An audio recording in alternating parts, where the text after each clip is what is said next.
Our freedom is at stake. People want freedom. They want to be able to hunt. Liberty is the word. Everything is going, our traditions, and this is what we're fighting for.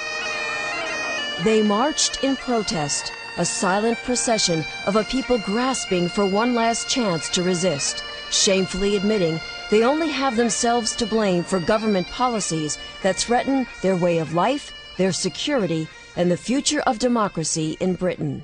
We've been very apathetic for years, and now we're paying the price for it. It's a disgrace, really. And we've seen these fundamental liberties eroded in the last 20-odd years in England, all sorts of legislation that should never have appeared. Sportsmen and shooters fooled by politicians into thinking that England's age-old tradition of fox hunting would never be targeted or banned, now realizing, perhaps too little too late, that their traditions are no more secure than their freedoms. This isn't about banning fox hunting. This is about the liberty of the individual to choose for him or herself what they do.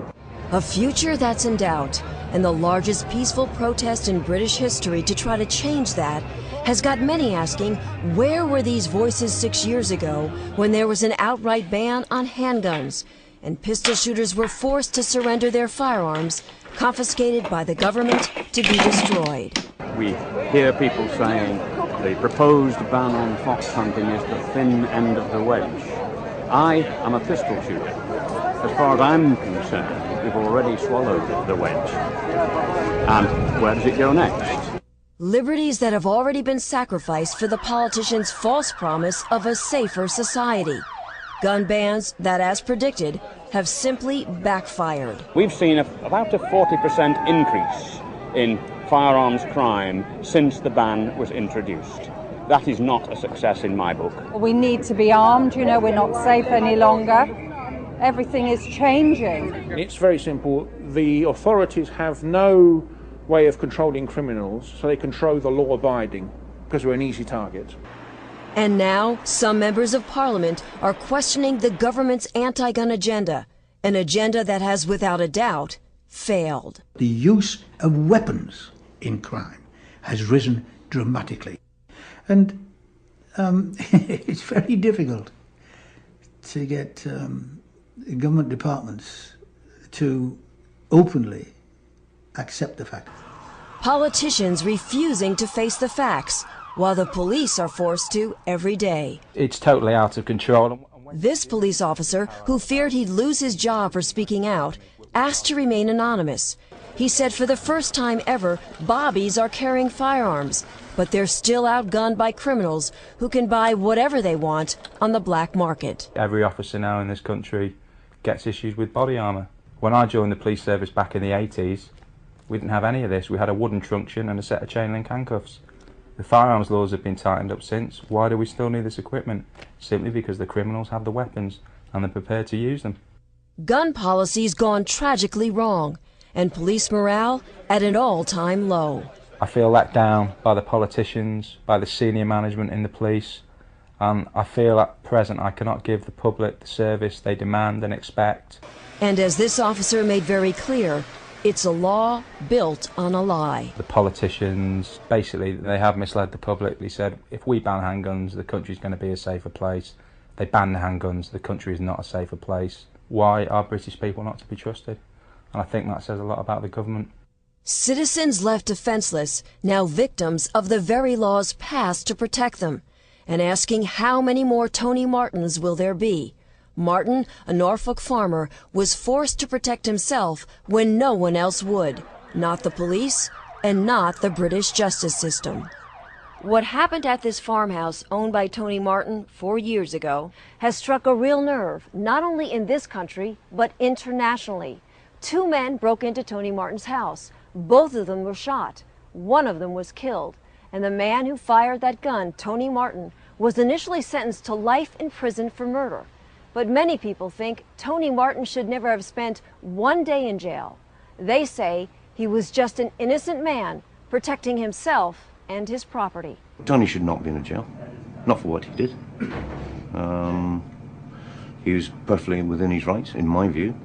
to look after his own property and his own life. My thoughts is that I would do exactly the same, put in the same situation. I would not hesitate to do exactly the same. I personally believe that, you know, if you're in your own house and people come in, then they should expect whatever they get. Everybody around was saying the same thing. You must have a right to defend yourself. It has gone too far, swung so far in favour of the criminal. Criminals like those in Tony Martin's case, who were no strangers to the law. 16-year-old Fred Barris, who was killed, already had 29 convictions. And 30-year-old Brendan Farron had 34 convictions and had been in prison for burglary. He was sentenced to 3 years for trying to break into Tony Martin's home. But after only serving 18 months, he's free while Tony Martin remains in jail. And he's now threatening to sue Martin using taxpayers' dollars.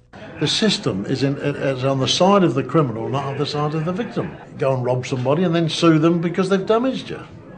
It's absurd. The injustice of a justice system. And although Tony Martin has had his life sentence reduced to manslaughter, he still sits behind bars here at High Point Prison in Suffolk, England, counting the days until he's released. I was the first reporter from the United States allowed to visit with Tony since he's been in prison. And although no cameras were allowed, I was able to talk with Tony by phone. And what you're about to hear is Tony Martin in his own words about that fateful night. Well, I've never really said it publicly before, but I've had a pretty raw deal. I personally think it's very, very wrong for somebody to have to live in their house in fear. But for some unknown reason, there are people in this country who don't know the difference between defending yourself, protecting yourself, and malice aforethought. I thought it was the people that came in the house that were malice aforethought. Chief Constable of Norfolk said that Tony shouldn't have used his gun, that he should have yelled for help. Well, you've seen the isolated location. I could scream furthermore and nobody would hear me at 2 o'clock in the morning. It's just a nonsense, I do believe. It could have quite well been the dead man, because there's no question. The police in this area is totally inadequate. I mean, we get little or no support. Police protection, residents here say they can't count on, and they're fed up with being denied the right to defend themselves. We've been broken into several times before, and most of the people around here at one stage or another has either been broken into or had an attempt to do so. This wasn't the first time you had a problem. No, that was the third time this year that somebody had broken the house, yeah. You actually become a prisoner in your own house. I have every sympathy. I genuinely do. But I can't say that the law shouldn't be what the law was. What I can say now is that because of that, we ought to review that particular law. I think the Americans have a saying about it's better to be judged by 12 than carried by 6. Tony Martin tried that venture.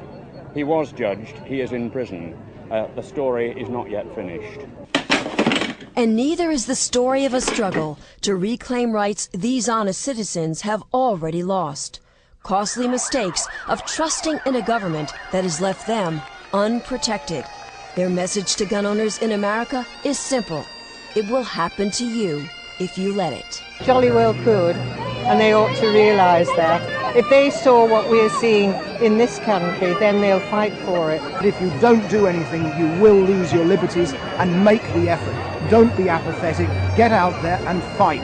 Learn from our experience and don't give an inch. Your Constitution matters, your freedom matters. The Pericles said it way before me. Freedom is only for those who have the guts to defend it.